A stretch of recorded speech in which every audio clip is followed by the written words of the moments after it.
Hello everyone and welcome to the Mercury Vapor Glow channel. Today I really have to step back from the table where our fixture is lying upon, because it's again a very huge and long fluorescent fixture. It's approximately 130 centimeters long, or that should be over 3 feet. And well, it's designed for the 3 foot or 120 centimeter 40 watt T12 tubes that you can substitute with the T8 36 watt if you want to. And it's made in West Germany by Hellux. And let's get into the fixture and show you the inside, and at the end we will of course also fire it up. So maybe we will first go through the external features of the fixture. It's a pretty plain design. Here on the bottom there is the aluminum, or at the top, so to speak, when it's on the street, it's the top. Here is the Hellux logo on it. And this is an aluminum casting here. So a very long, but not too heavy and really nice made aluminum casting. And then on the bottom of the fixture, to speak correctly for it being installed, there is here a bowl that is made from plastic, and this plastic is molded into the form of like a strip of plastic was probably molded into this bowl here, and it has these optical strips on it. So the goal is again to get diffusion not so much downward but more to the side of the fixture, and so to have a slightly better light displacement to the sides of the fixture more than directly downward, so that the street can be lit up in a more uniform fashion. And the fixture has a very interesting mechanism to get it closed. So actually there is two sets of hinges. On the one side there is a hinge and two other hinges on the sides, and the same is on this side of the fixture. Actually there is these stainless steel rods that are holding the bowl in place against a very nice silicone gasket here. And to open this fixture up, you take two of these latches on both sides of the fixture, and you just open the first rod. You can see the whole rod turns, and the other end now turned too. And now the fixture is open, but there is the other rod that is not yet open, that goes around the fixture here, and this holds the bowl in place. So now I can open the bowl and it doesn't fall off. There are these two stainless steel clips that are holding the bowl on the fixture still.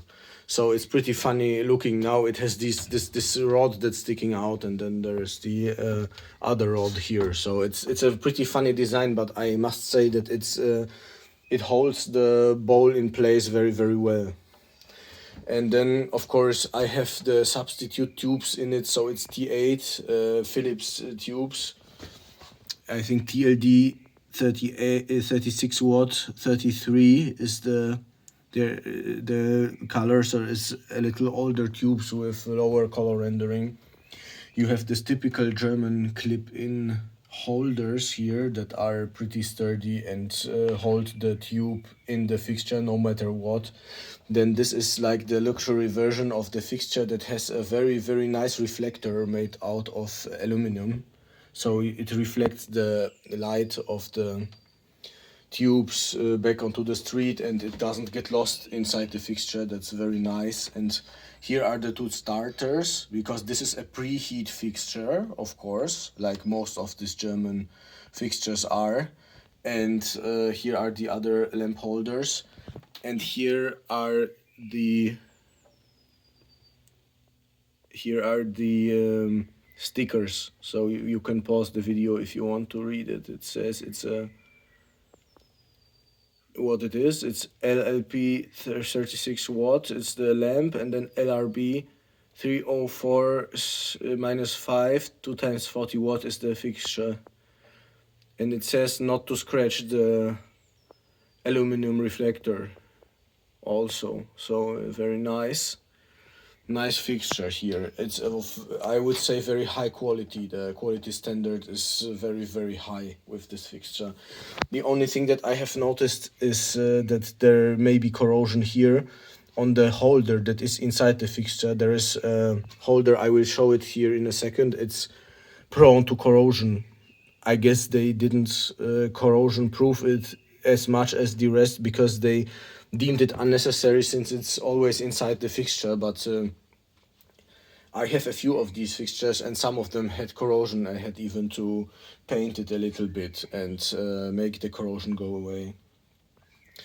So give me a second so that I can open the fixture. There are 2 screws here and another on the other side on the fixture that I have to loosen so I can get to the inside. Give me a second. So we have now opened up the fixture. Here is the holding rod for the tubes that I was speaking about. All the gear is mounted to it. And on this side I had to paint it a little bit because just the paint, it chipped off and then it rusted. You can see a little bit of rust down in here. So this fixture was on a shelf in a warehouse for 20 years or something like that, or 15 years, and some moisture got into it. The warehouse was not the best, I guess. And here are the 2 ballast chokes. So the fixture is, as you can also see on the terminal block, there are 4 conductors and not 3. So you can separately turn the tubes on in this fixture, like in most West German fixtures where there are 2 lamps. You can switch on and off separately the 2 lamps. This is for lower energy consumption. You can turn one of them off late at night, for example, so that you have a street that's not completely dark, but still you have less energy consumption. And so there are also 2 separate compensating capacitors here because of that. So they are completely independent circuits for both of the lamps. That's also very interesting and a high quality feature of this fixture. And here on the other side are the starters, and there are the tube holders on both ends. So it's a pretty simple design, and the terminal block is also pretty interesting because you can just pull it out and take this part here with the tube holders completely out of the fixture if you need to do so. And here is the mounting. So you insert the tube of the mast here, and then it goes through this here holder, and this holds the fixture in place.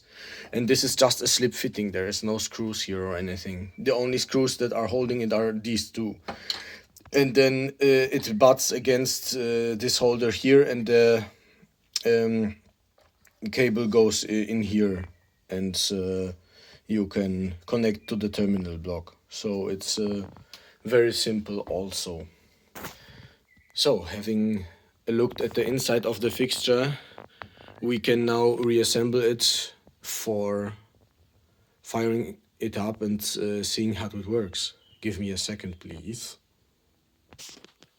So, we have closed the fixture again, and we have reinstalled the 2 Philips T8 36 watt tubes, and now we will start it up and see how it works.